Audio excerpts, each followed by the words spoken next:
Talking about children's day today 2025 का जिसमें अपने बच्चों को एम्पावर, उनके फ्यूचर को करना है, उनको प्रोटेक्ट करना है, उनके चाइल्डहुड को, ये कैसे किया जा सकता है? अगर एक 1-2 सेंटेंसेस में आपसे पूछूं कि या एक पैराग्राफ में आपसे पूछूं, मुझे ऐसे लगता है रिस्पॉन्सिबल और मैच्योर पेरेंट्स होना, पढ़े लिखे पेरेंट्स होना ये इंश्योर कर सकते हैं कि बच्चों को आगे अच्छी लाइफ मिले, लाइक होलिस्टिक हेल्दी लाइफ, सिर्फ ना सिर्फ उनकी खाने पीने का ख्याल हो बट उनकी मेंटल हेल्थ का, उनकी पर्सनैलिटी डेवलपमेंट का, उनको हेल्थ सर्विसेज मिलने का, ये साफ़ पानी मिलने का।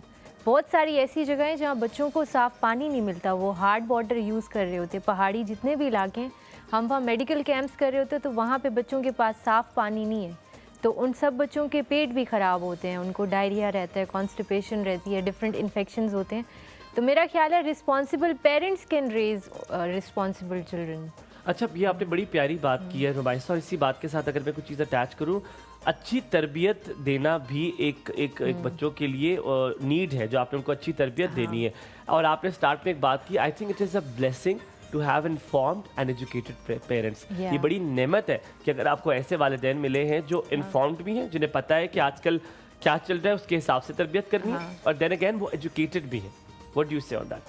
बेसिकली जब मैं एग्जांपल दूंगी, मेरी कुछ फ्रेंड्स की शादी बहुत अर्ली ऑन एज में हो गई थी, तो वो जो उनके ट्रॉमास जो वो थे, वो उन्होंने कुछ हील ही नहीं किया, वो चीज़ें वो अपने बच्चों को भी ट्रांसफ़र करते हैं पेरेंट्स।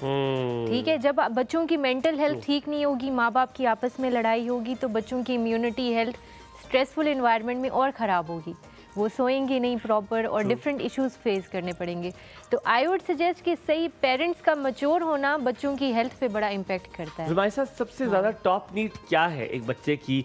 क्योंकि एजुकेशन भी आती है, अच्छा खाना भी आता है, अच्छा माहौल भी आता है, अच्छी फ्रेंड कंपनी होती है, so there are number of things. आपको क्या लगता है अगर आप प्रायोरिटी बेस करें तो क्या क्या चीज़ें पहले, दूसरे, तीसरे, चौथे नंबर पर आती है? फर्स्ट नंबर पे मुझे लगता है कि बच्चों की, अगर फूड सिक्योरिटी इसको हम बुलाते हैं, कि अच्छे खाने और अच्छे पानी, साफ़ पानी की एक एक्सेसिबिलिटी है ना।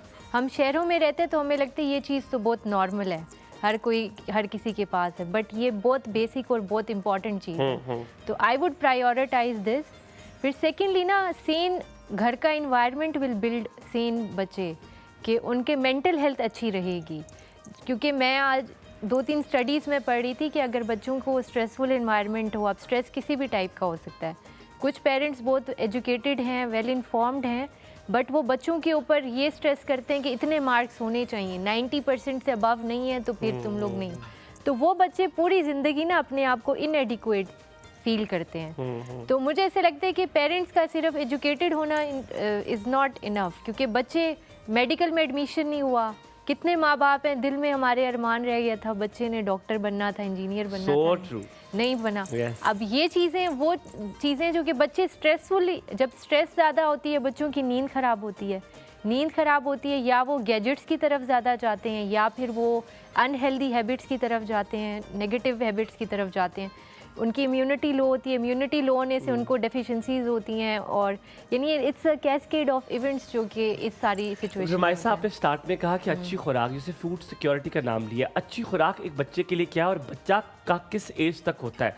मतलब आपको लगता है कि इस एज तक उसका ख्याल रखता है, then he can take care of himself? Basically हमारे पास कैटेगरीज होती हैं, इन्फेंसी है, एडोलेसेंस है, फिर उसके बाद बच्चे टॉडलर में चेंज हो जाते हैं, देन देयर प्री स्कूलर्स। तो infancy 0 to 6 months of as,